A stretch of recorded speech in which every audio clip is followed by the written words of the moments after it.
right, as people are still joining, nonetheless, let's start. Hello, everyone, and thank you for being here in this webinar on the electric vehicles in Switzerland and how they could be used to support the grid, both for in terms of the charging demand that they add and the flexibility. And it's my pleasure to welcome you here. My name is Evelina Trutnevita. I'm the head of Renewable Energy Systems Group at the University of Geneva. And I'm here because this webinar is part of the Sweet Edge project. So for those who may not yet be familiar with it, Sweet is the funding program by the Swiss Federal Office of Energy that allowed creation of large consortium projects that last for 6 years or longer, with the aim of providing research that allows implementation of the Energy Strategy 2050 and the Swiss climate goals. And in that context, so we have the Sweet Edge Consortium that has been already running for more than 5 years, and actually next year is our final year.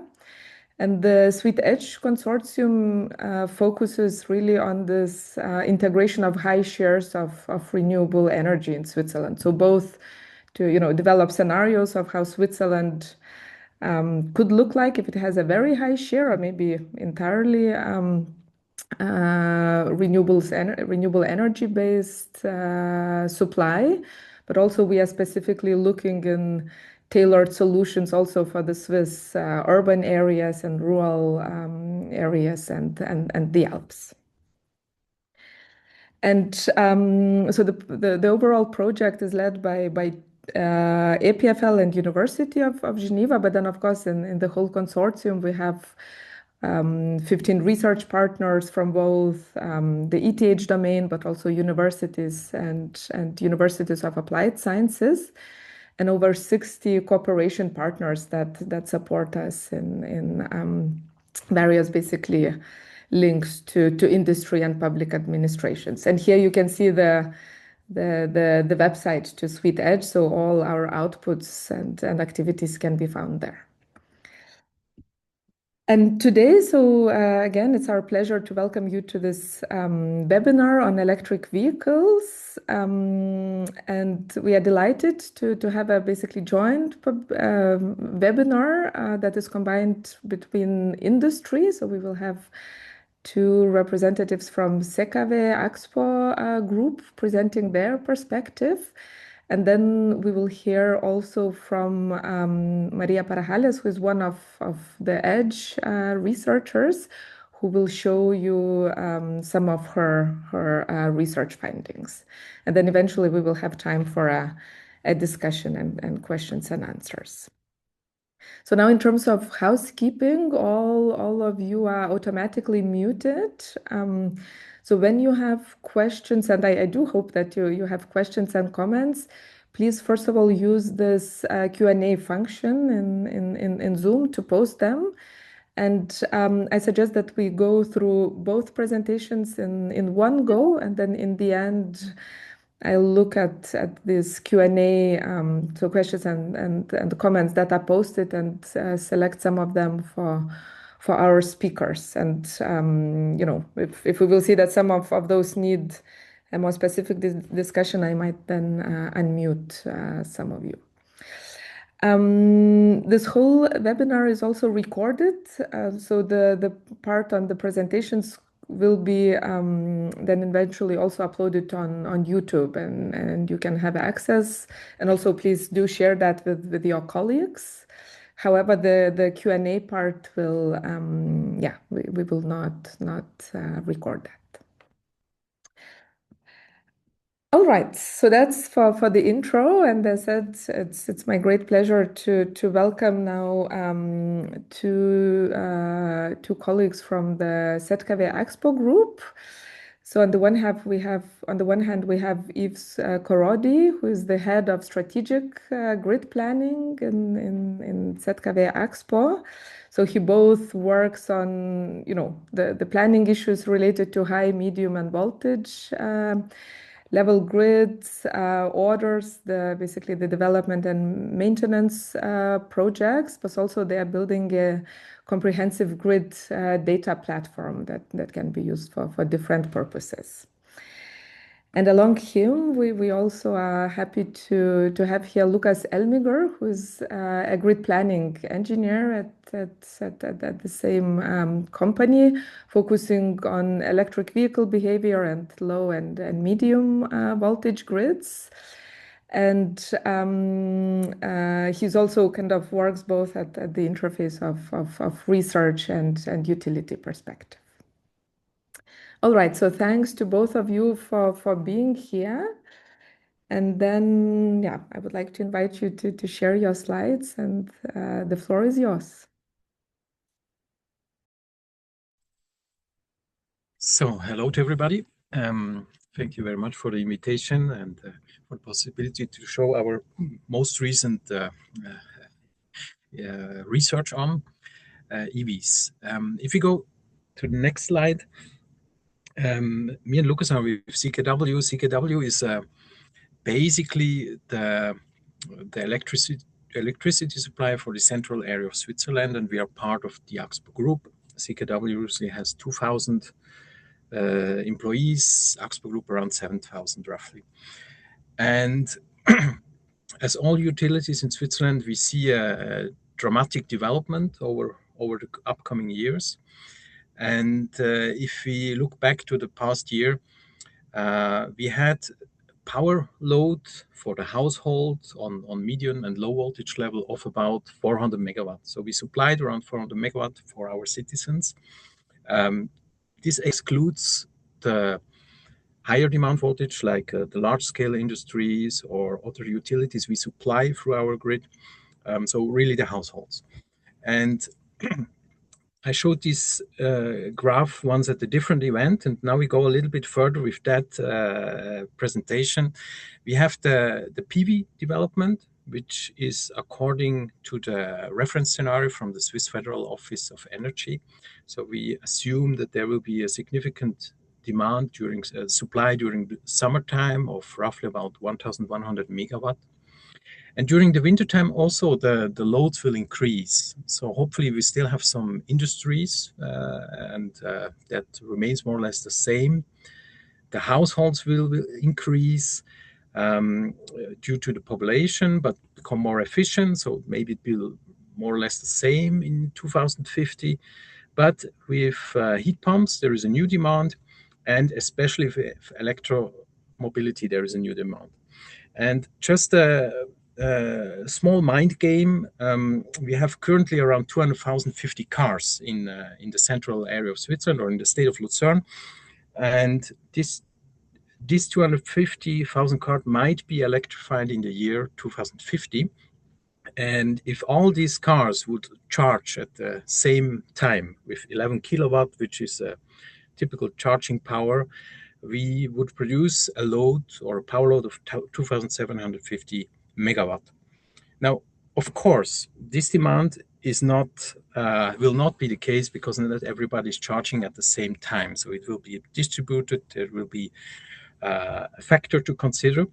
But just let's assume that every 10th car that there is a situation once a year that every 10th car is charging. We still end up with roughly around 300 megawatt.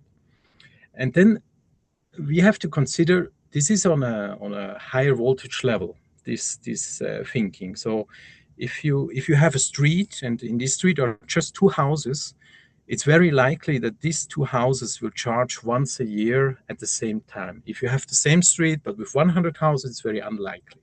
So it depends on which voltage level you look at that.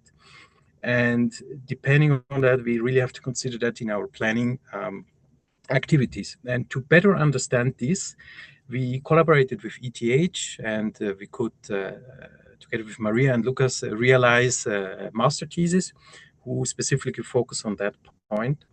And basically I asked Lucas, what will happen with that 10, respectively 20%? Is that a good guess? Is it completely wrong? So I'm looking forward to this result, and then let's sum up at the end. Okay, thank you, Yves. So, as you said correctly, there's a lot of additional demand coming and being connected to our grid. And the question that the grid planners face is how much is really coming and how does this affect my grid reinforcements or my grid expansion plans? And it is certainly true that the additional load coming from electric vehicles is somewhere between 0 kilowatt and these 2,500 megawatt for our service area. But where exactly is this peak load that we can expect? And this question was a tricky one to answer since we do not really know how people are currently behaving. Electric vehicle charging is a very stochastically or a very stochastic process. You can predict it in some way, but predictability is also limited. And we do not really have a measurement data on a large scale. We do have smart meter data, and there's this information when some person is charging their electric vehicle in this data, but you have to extract it in some way because there's also your television, your fridge, everything is in this signal, right? But if we have a look at an annual time series of some smart meter with electric vehicle charging activity, such as is shown here to the bottom right, we can see that there's enormous spikes in charging or in load at some specific times, which is coming from electric vehicles. So what we know is that we can, or what we learned is that we can identify 11 kilowatt charging quite easily and with high accuracy in aggregated smart meter data. And doing some signal processing, we can do this for a lot of smart meters for which we know that there are charging points and then find out how this affects the power grid loading, right? So the source for this work and also the open source code with which you can do the same analysis with 15-minute smart meter data, you can find in this link here below. Check it out. So the difficult thing which we have to know is that these charging loads are very high power loads compared to the other devices, and this is basically the thing which allows us to extract this information on when people are charging. And if we do this for a lot of charging points in our power grid, so each of these blue dots is a charging point announced to us, but also for privacy reasons, we sort of pulled these points a bit around. And if we do this analysis when they're charging, a flashing dot means that there's charging activity for the given 15-minute interval. We can see, if I time it correctly, that there's this sort of pulsing behavior and always at around 10 p.m. we can see this pulse. And this is not really unexpected, but I'm coming to this next. If we sum up all of this charging activity in our system area and then try to find out what is the average for each of the 15-minute intervals for which we have measurement data, we find that on weekdays at a bit later than 10 p.m., our peak load coming from EV charging for more than 1,000 charging points is a bit more than 500 kilowatt, which is equal to roughly 8% of the totally available installed EV charging capacity of 7 megawatt in this case. Difficult or important to say also, there's different levels of charging activity. There's plug-in hybrids all only charging with 3.7 kilowatt. There are quicker charging solutions up to 22 kilowatt. But what we found is that most charging is happening with 11 kilowatt. We can also see that on the weekend there's less charging activity. So this sudden increase, as I told you before, does not really come by surprise. if we plot the starting time distribution of all of these sessions, we can see the same picture again. So at 10 p.m., we have some very unnatural behavior, right? A lot of people are starting their charging activity at 10 p.m. And up to the 1st January of last year, CKW had a time of use tariff, which incentivized consumption from 10 p.m. to 6 a.m. So they, therefore, it was completely rational to delay charging activity until 10 p.m. And then we had this a really strong synchronized customer reaction and a lot of charging activity starting. So if we then get back into the mindset of a grid planner cares about concurrency. So how much load is happening at some time instance. And this then defines how large a grid asset must be chosen. And we can do simulations on how this metric changes for different numbers of charging points. So let's have a look at some garage in which we have 5 charging points. It is with these behaviors that we found, it is possible, of course, theoretically, that all of these charging points are being used at the same instance. So we would have a load of 55 kilowatt. And as a median, typically there are 3 of these 5 charging points being used, but there are scenarios, outliers in which all of these charging points are being used at the same time. So locally, we can really see a high potential for very high concurrency of charging. When we then get to larger aggregations of charging points, so let's say we have a look at some medium voltage feeder or maybe some transformer only with 100 customers with 100 charging points, it is still theoretically possible that all of these people would start their or do charging at the same time. But it is very unlikely, which we can see by this decrease of concurrency with increasing numbers of charging points. And if we then try to understand how does this time of use tariff change concurrency, we can just simply take all of these sessions which are starting at 10 p.m. We can assume that these people are reacting to the tariff, but have already arrived earlier. And there's data on how people are getting home or when they're arriving home.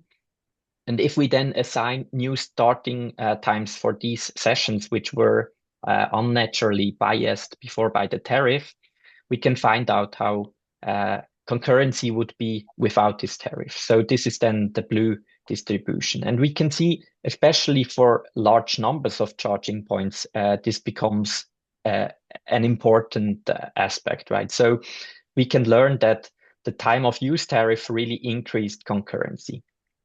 What one must also not forget is concurrency decreases with the increasing number of charging points. But of course, the concurrent power being drawn increases still. But if we scale from 5 charging points to 100 charging points, we do not see a 20-fold increase of max charge, right?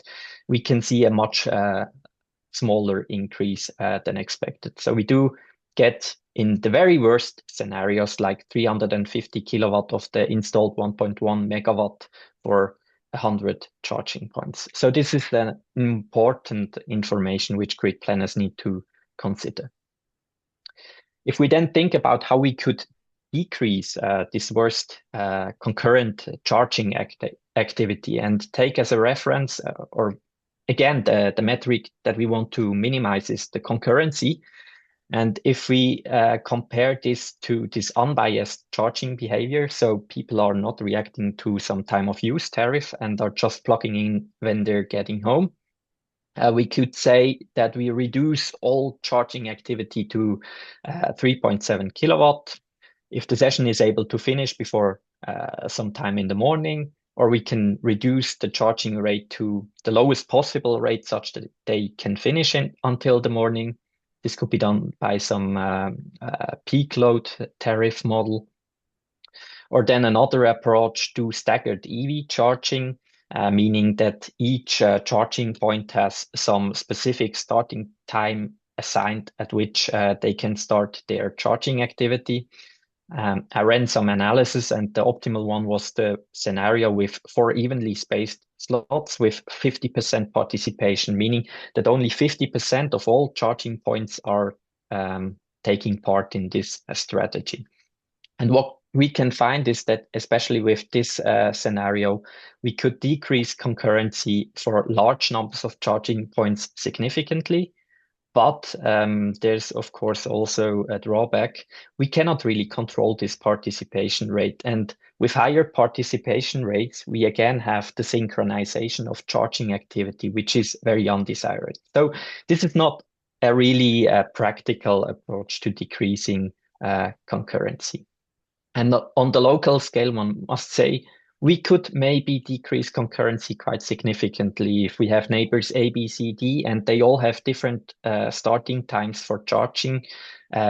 Concurrency could be decreased. This was not done in the simulation. In the simulation, it was possible that neighbors A, B, C, D all had the same slot, and thus concurrency remained unaffected and is equal to the other scenario.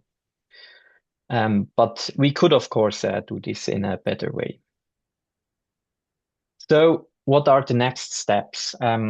This time of use tariff is no longer in place, not only for this reason, but also for other reasons. But we're very curious to see whether the behavior has changed now that this incentive no longer exists. We think that there may still be some customers showing this exact behavior since they programmed their wall box or just have this tariff mindset since this tariff has been in place for a lot of time. And we want to enhance the analysis. So there's not only residential EV charging, right? We want to include the electrification of transport. We see a lot of enterprises getting a small fleet of electric vehicles, which also need to be supplied with quite high power charging solutions. And then also the high power charging solutions for the public needs to be investigated to better understand their impact. Since we've seen before, right, for more than 1,000 residential charging points, we had a peak load of on average a bit more than 500 kilowatt. And we have charging solutions giving more than 350 kilowatt to a single vehicle. So this really affects the grid, and we need to better understand this. As a second step, using this variation of charging behavior, we want to do probabilistic load flow simulations on our medium voltage grid to find our assets which are critical, which may need enforcement, and then decide once we have found these critical points, how much the reinforcement or expansion would cost, which then serves us as an upper boundary for the value of the usage of local flexibility, and deciding whether we need to reinforce or can use flexibility, the inherent flexibility of EV charging to minimize these concurrent peaks. With that, back to Yves. Thank you.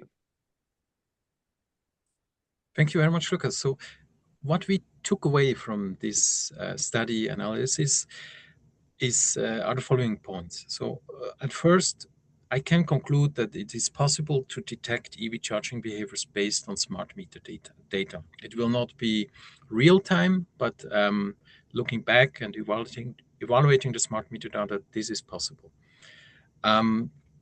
The second thing which led to a direct action was the fixed tariff transition lead to undesired charging synchronization, this evening peak, right? We could clearly see that in the evening due to the high tariffs and low tariffs, and we changed our tariff scheme in order to avoid a phenomenon like this. There might be also other loads considering that behavior. Then a potential solution would be a staggered EV charging, as was just said. I think we know that already from water boilers, heating up staggered in our grid, but this could be a solution to flatten the curve. Then The best, of course, however, would be a complete alignment with the renewable production. So if the EV cars mainly charge during lunchtime when the sun is at the highest and we have a peak load, even a load returning back to the transmission grid, we could use that energy. So on. Then from a planning perspective, we on the lower voltage side and medium voltage side, we really have to rethink our concurrency factors, because they do not anymore represent the load of EVs and other new loads. So we have to go through that in detail, consider the amount of charging points in order to be specific enough and to give an accurate value. And on a higher voltage side, I think we can consider a 10% increase or a concurrency factor of 10%, taking into account for the future load. So I think these are quite practical considerations, which will be part of our next planning steps. So thank you very much for that. I think we go even more a bit in detail. We soon will publish a publication on that topic. We hope that some of you will have a look at that. Thank you very much. All right, thank you very much. So indeed, if anyone from the audience you have questions, do post them in this Q&A box, and we will come back to all of the questions in one go after both presentations. So it's my pleasure now to invite María Parajeles, who is very soon to finishing her PhD studies at ETH Zurich, and she was a member of the Sweet Edge project, and she will show you her work on the large-scale integration of electric vehicles in the Swiss system. All right, María, so the floor is yours.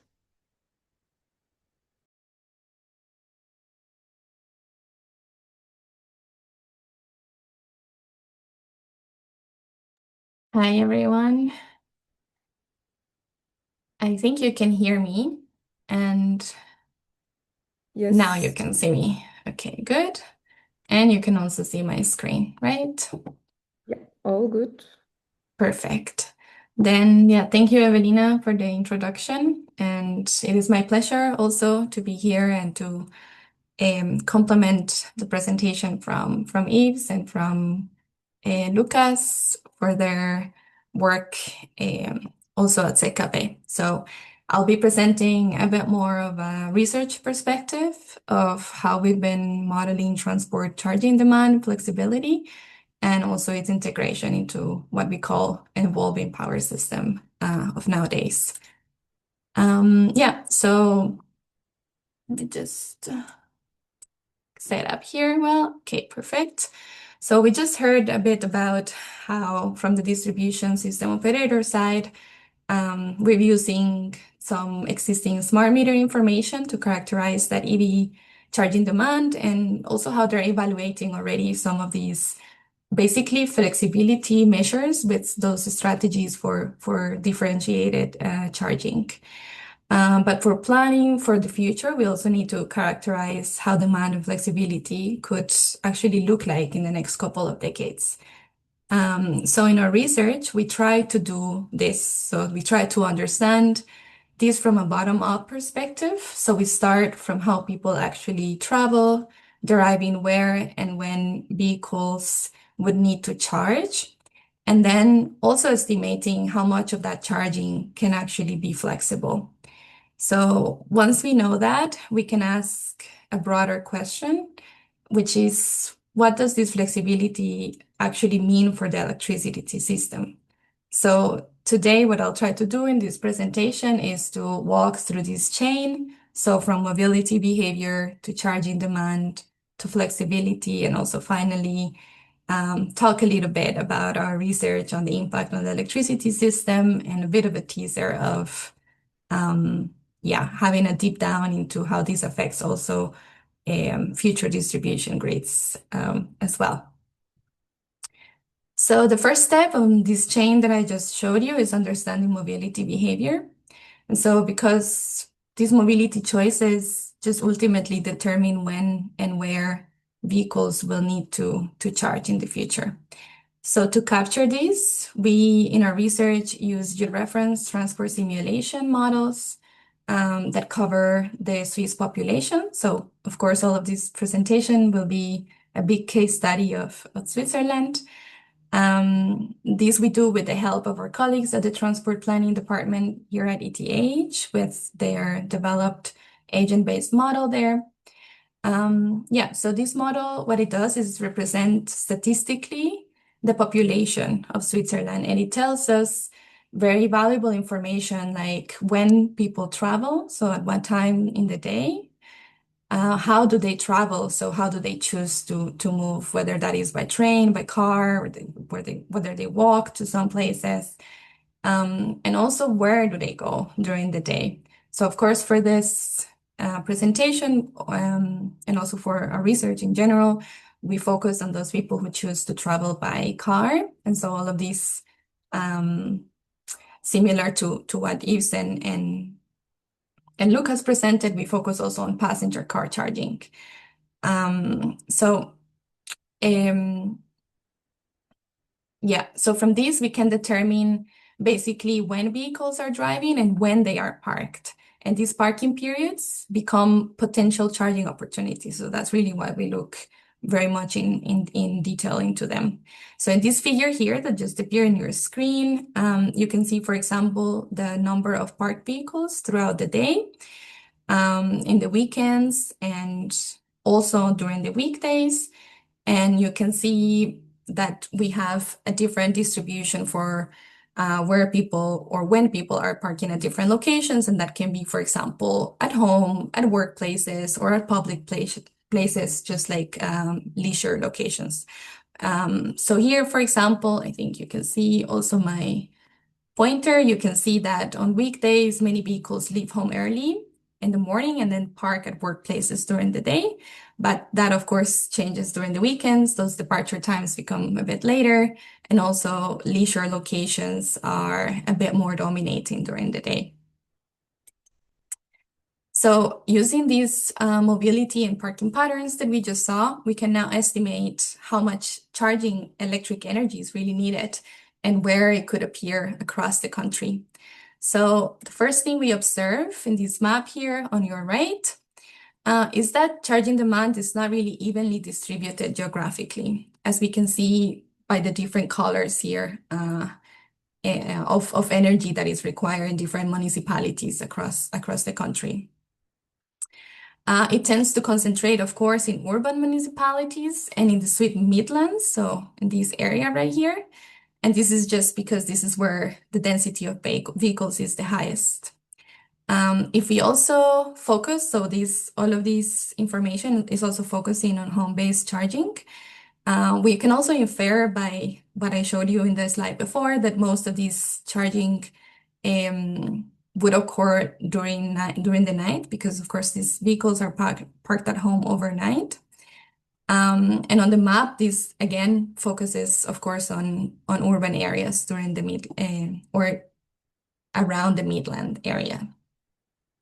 But charging can also occur in other locations. So we also analyze what happens if we consider not just home-based charging, but also, for example, in this plot here, if people that have the possibility of charging near work then actually charges at work. So we can see that these spatial patterns would shift. So charging demand would become even more concentrated in urban areas. So anything here is highlighted in these urban box plots. You see everything above 1 just means that those municipalities actually gain or have a higher demand for charging energy. And what is interesting also that you can also kind of infer for how this behavior looks like here is that it's not just more concentrated in urban areas, but also in a smaller amount. So we see that around 13% of municipalities across the country get a very high increase in demand of energy for charging, because many vehicles commute from rural and peri-urban municipalities into some of the main cities during the day.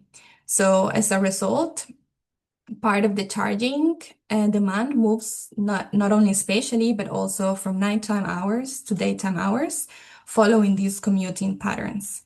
So these spatial patterns are the starting point for deriving when charging actually happens during the day. And this is what I'm gonna try to show you next. Yeah, so to answer this, we first define a baseline charging behavior that represents how drivers would normally charge their vehicles. So basically, this is what we define as uncontrolled, or sometimes you read it also as dumb charging, but it's based also on real life decisions. So what we do is that we assume that the main priority for drivers is simply to meet their mobility needs, while also maintaining a comfortable battery range. So based on this idea, we model charging decisions probabilistically, and that decision just depends on the state of charge of the vehicle when it arrives at different parking locations. This gives us a realistic baseline charging profile. But then we also consider that charging also happens in parking times that can be just longer in time that we need to charge. That means that this extra time that we can see here, or we can call it just idle parking time, creates an opportunity to shift charging earlier or later. So using this information, we can quantify how much charging power can be shifted upward or downward in an original schedule, and what portion of that energy can also be considered flexible so that it can just be charged outside of the original schedule. When we aggregate this, we can derive what we call upper and lower bounds for charging power. And also we can have an aggregation, for example, daily, of how much of the energy that is charged during that day is actually flexible. And this can give us an idea, of course, of how our charging looks like and how flexible really that charging could be at some point. So using the model that I just showed you in the slide before, we can now see how charging profiles could look like and also quantify how flexible, right? This can be at a national level. So this is what I'm going to show you first. So if you use this model to represent a full electrification scenario of the future EV fleet in Switzerland, we find that a large share of charging energy could actually be flexible. In fact, around 60% of that total charging energy could be shifted in time while still meeting the driver's mobility needs. So on the left here, I just I'm showing you here the baseline charging profile throughout a representative week. This is in this gray continuous line. So the main charging peak, you can see that appears in the early evening. And this is around 6 p.m. when many vehicles would return from home. This is, of course, considering that we don't have any tariff like the one Lucas was talking about. We also observed that we have a morning peak, which reflects these charging opportunities at workplaces as well, which is actually particularly relevant for Switzerland, where about half of the workforce actually commutes by car every day. The dashed lines in this same plot show you the upper and lower bounds of how charging power could actually shift in a day or in a week in this case. These bounds, as you can see, are not symmetrical. So what I mean by that is that you have a bigger space here going upwards than downwards. And that just means that it is a result of short charging sessions at higher power being the most common in the country, which allows for charging to become concentrated in shorter time windows. On the right here, I will now show you how much of the charging energy is flexible throughout the week. So during weekdays, you can see that more than 60% of that energy can actually be shifted, as I introduced at the beginning. While this flexibility is we find that it's actually lower during the weekends. And this is mainly because, as we know, mobility activity is just lower during the weekends. And that takes us to assume that there's also going to be some unrealistically long plug-in periods that could match these longer parking periods, which we believe will not provide any additional flexibility to the system. So far, we looked at charging flexible at a national level, also in a very future fully electrified scenario. But because our approach is a bottom-up approach and is geo-referenced, we can also examine how this flexibility could differ across regions. So on the left, we compare here charging patterns in a rural municipality, and I also have Zurich as a very known urban example as well. So we see that in urban areas, a large share of charging actually happens at workplaces and public locations. And this also oftentimes happens with higher charging power. So this leads to shorter charging sessions and a visible morning and midday peak and a relatively stable here upward flexibility during the daytime. In rural areas, on the other side, we see that charging mostly occurs at home, as we discussed, and typically also in the evening when vehicles return home. So charging power is often a bit lower compared to an urban location, and energy requirements per vehicle can be higher simply because people have longer distances to drive, and these will then translate into longer charging sessions and therefore a reduced available flexibility. Then last, for this slide, I will show you this map, which shows this spatial differences across the country. So in particular, what you can see here is that we find all these blue spots here that represent lower flexibility in the alpine regions. So here we see that trips tend to require more energy due to, again, drivers having to drive longer distances, there being more elevation changes, and just overall harsher conditions, which then increases the charging needs of vehicles and reduces this room to change or to shift charging in time. So yeah, this is just to show that we can capture these differences regionally as well. So far, we have quantified how much EV charging flexibility exists, and I've showed you a bit of where it happens or where it appears geographically. But in the last block in the chain that I showed you at the beginning, we wanted to ask ourselves how valuable is this flexibility for the electricity system. So to answer this, we did this study that I'll show you briefly here, where we integrated our charging flexibility model into a power system planning framework from a centralized perspective, which just means that there is one centralized entity that knows, in this case, the case of or the conditions of the whole country and will plan the electricity system accordingly. For this, we use Nexus-C, which is also an in-house model here at ETH, developed by the Energy Science Center, which simulates the capacity expansion and operation of the Swiss electricity system, so both for the grid and for the generation resources. And it does so at transmission bus resolution. So we have all information for all substations across Switzerland. So the model determines which resources to invest in, where to locate them spatially, and how to dispatch them over time, with the objective of minimizing total investment and operational costs. And it also, of course, considers some constraints as power balance, some of the reserve requirements of the systems, and the transmission network operation overall.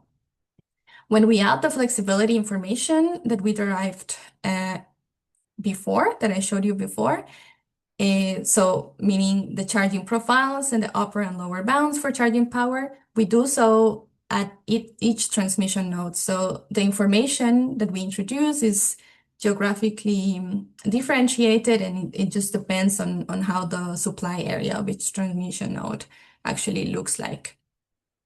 So this allows the model to optimally decide when and where EV charging should be used to support the system.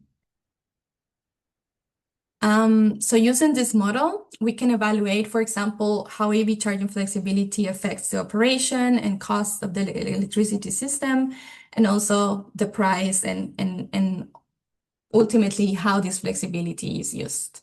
So I will here just briefly highlight some of the few results we found. Now, before they appear on your screen, I'll just say that we'll see a bunch of bars and in the plots with different colors.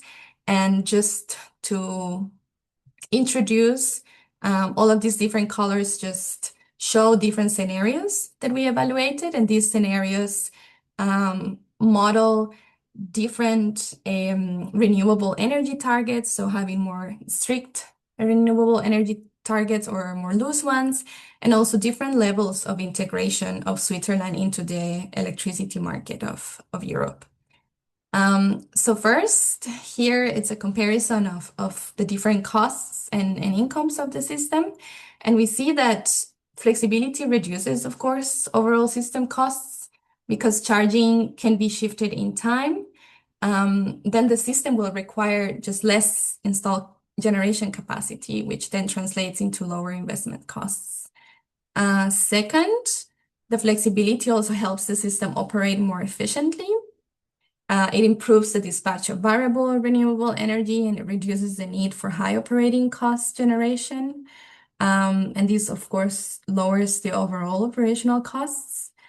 But one particularly interesting result that we obtained is that flexibility also allows the system to better exploit cross-border electricity trade opportunities. This means that it can increase trading revenues and it can improve the use of imported and exported electricity with its neighbors. On the right here, we also see the impact on electricity prices. So if we just look at this plot, we see that the largest price reductions appear in the scenarios where this cross-border integration is restricted, because flexibility then in that case, of course, helps the system to adapt internally. However, we see throughout all the scenarios that the largest overall system value actually appears when the trading capacity is increased, because flexibility then allows the system to take even greater advantage of international electricity markets and makes the operation just smarter in that sense there. So beyond these overall system benefits, we also looked, as I said before, at how the system actually uses this EV charging flexibility throughout the year. So what we observe here is that flexibility is used most intensely during the summer months. So when you see in these plots just the difference in utilization, and also here just a moving average of the flexibility use across the year. So during these periods in the summer months, we see that EV charging shifts towards the sunny hours of the day, helping maximize, of course, the use of locally produced solar electricity. And this is especially important in Switzerland, where we plan for a lot of rooftop PV integration. So in terms of utilization, we see that the system typically uses the flexibility between 65 and 100% of the available flexibility we provide in the system. In winter, this is not really fully exhausted. So the electricity system here, as you can imagine, will become more dynamic with a stronger mix of electricity imports, of local generation and trading decisions. So charging patterns respond more strongly to these changing conditions in the winter in Switzerland particularly. I also included these plots here where you can see this difference more easily maybe. So in the summer, which is this plot here on your left, charging behavior, you can see, is fairly stable. So this just shows you how the charging profile, the final or the optimized charging profile, deviated from what we consider as the uncontrolled profile. So we see that that deviation is actually fairly stable, and it also aligns really, really well with solar generation. But we also see that here on the right, sorry, in the winter, we see a more variable and a more responsive to system conditions and a much harder dispatch to anticipate with these more changing conditions in the winter. So this is my last slide, and I'd like to just briefly mention ongoing work that we will publish very soon, where we look at the distribution grid level. So I'm not gonna show any plots or anything, but I'll give you just a quick takeaway of what we found so far. So one natural question, of course, is whether these centrally optimized charging profiles and all this analysis I just showed you is actually compatible with local grid constraints. And what we find is quite encouraging. So even though the centralized optimization that we did does not explicitly model any distribution grid constraints, the resulting charging profile already we see in our simulations performs significantly better than just not doing anything, so just having the uncontrolled charging. Then we also, of course, tested and compared with a control strategy that's more decentralized, that explicitly accounts for local conditions. And this approach, of course, reduces the grid stress further. But what is interesting is that it produces charging patterns that are very, very similar to the centrally optimized profile. So it mainly shifts charging toward daytime hours, and it reduces significantly the evening peaks. So overall, what this suggests is that central planning and local grid operation are not necessarily in conflict, and that, in fact, we can say that centrally optimized EV charging can provide benefits both from the overall electricity system and also for local distribution networks.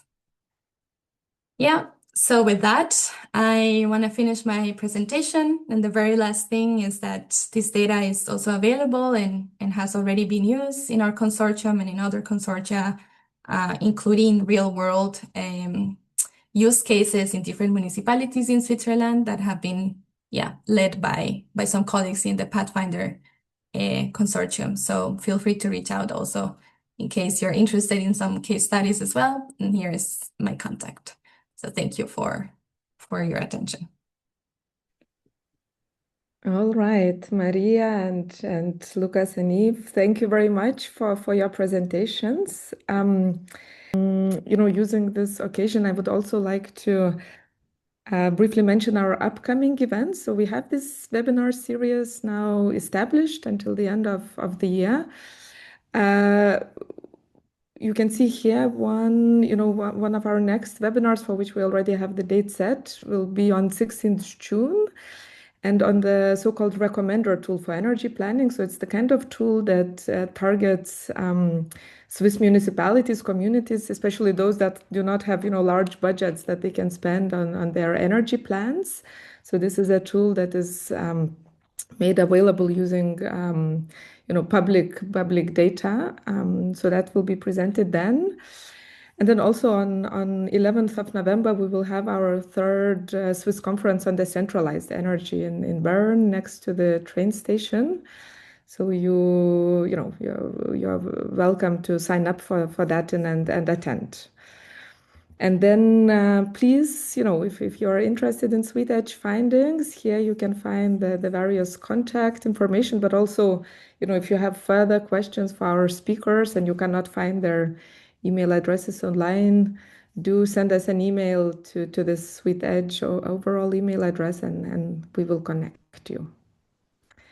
And so and once again, thank you for the 3 speakers. Thank you for all the attendees for having used your lunch break for this meeting and for this webinar. And I wish you a nice day for the rest.